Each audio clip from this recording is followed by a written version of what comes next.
Hello guys, today we have Medusa, a comedian from the Kingdom of Eswatini, previously known as Swaziland. And Medusa is here to tell us a little bit more about himself, maybe introduce us to what Eswatini is like, and maybe even why it was changed from Swaziland to Eswatini. Medusa, Bingelele. Hello guys, hi. Like Tenji said, my name is Medusa. Mtutuzi Lamini from the Kingdom of Eswatini. So Medusa, tell us a bit more about your career in comedy, because comedy is very new in this country, Eswatini. It's only started when? Let me say roughly 3 years ago, comedy didn't exist in the country.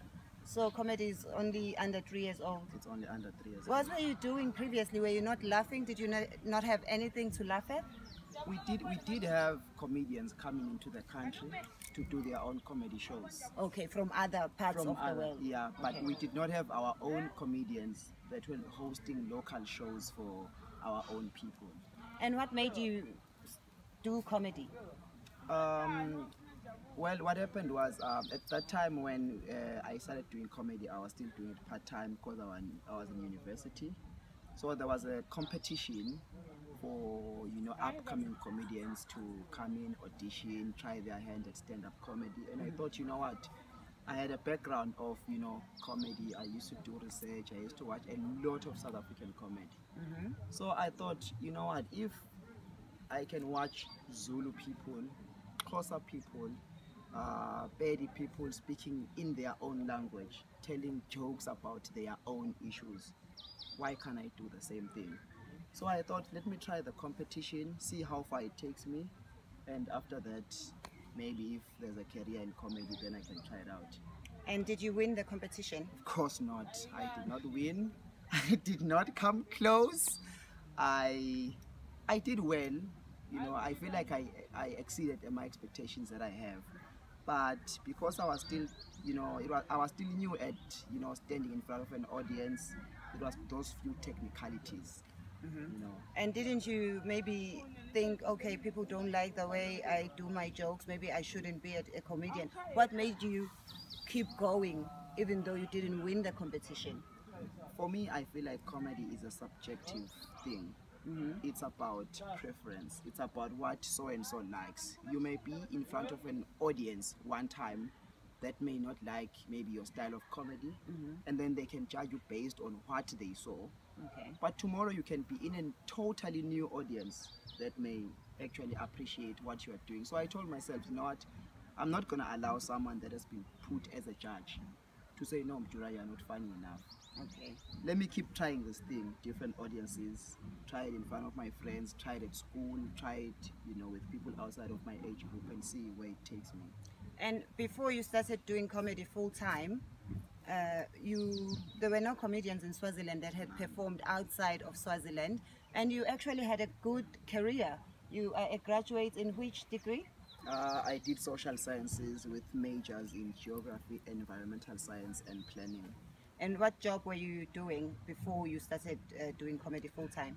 Whilst I was actually looking for the actual job that I had studied for, I got a teaching job. Okay. Which is not what I studied. But you were teaching? But I was a teacher. I was a geography teacher for a year until I decided it's not my thing.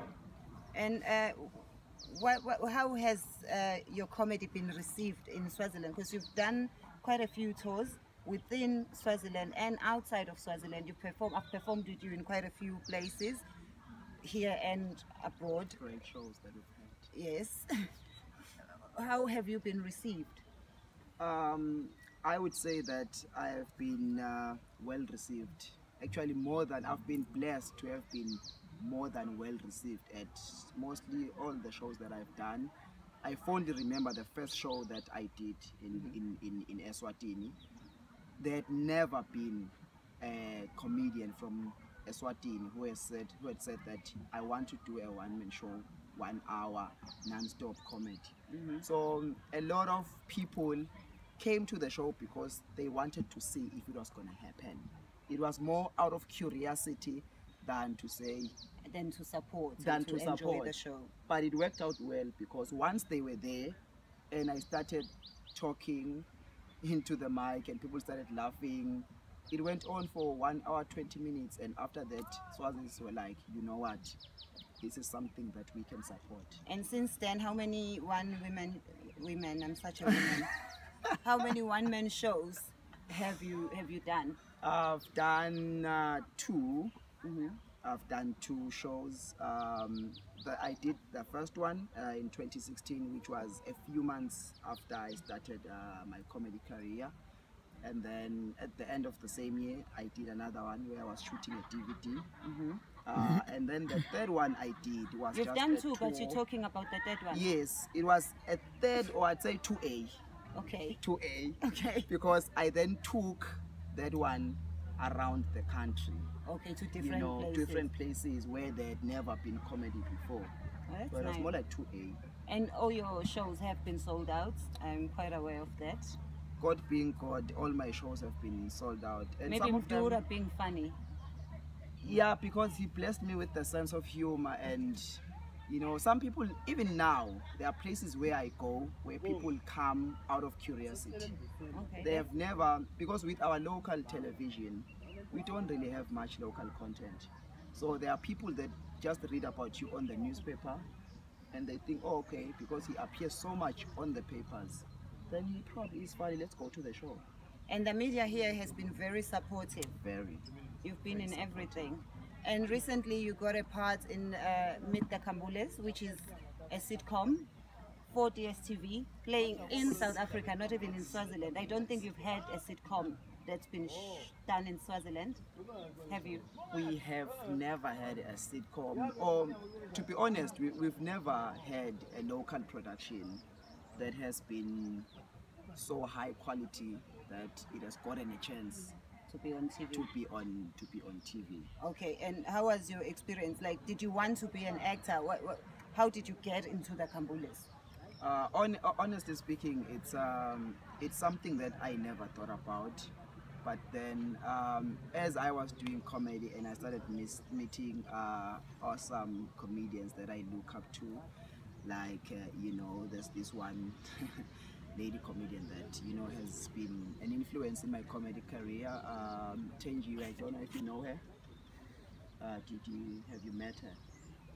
I meet her every day. She's been quite, I wish, she's been quite annoying sometimes, yes, but she's been quite amazing. She's been such an influence in my career. She actually offered me the chance to be on the sitcom, and I was like scared. You know, when you meet someone and you feel like this is someone that I can take advice from, you feel like I really do not want to disappoint them. So there was also that element, and then there was also the element of a whole country now watching you. You are now not representing yourself, you are representing a whole country. And then you get on set, you start meeting experienced, talented actors, and you are there on some, why am I here again? Is there, if I was given a chance to go back home, I would have. But I felt... How was your experience, other than being scared and meeting people that you had only met on TV?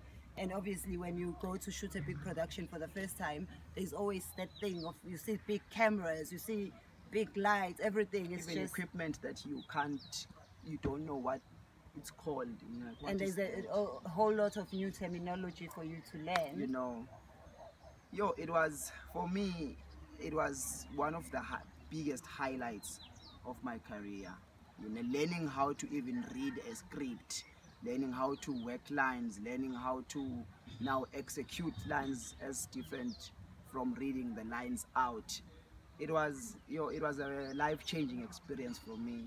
And then now watching myself on TV, it's like, no, in my own sitting room, that's weird and scary and inspiring at the same time. But the Swazi people have really supported your career. I know we get a lot of viewership from this country, and I think most of them are watching because they're supporting me and then you. Why you first before me? I'm the one from this country. But I'll let you have that. Yeah, so how has it been for you? How is the pressure? Because now I'm sure people are expecting you to do even bigger things, better things. And how is the pressure? It is a lot of pressure, but it's good pressure. You know, when you do something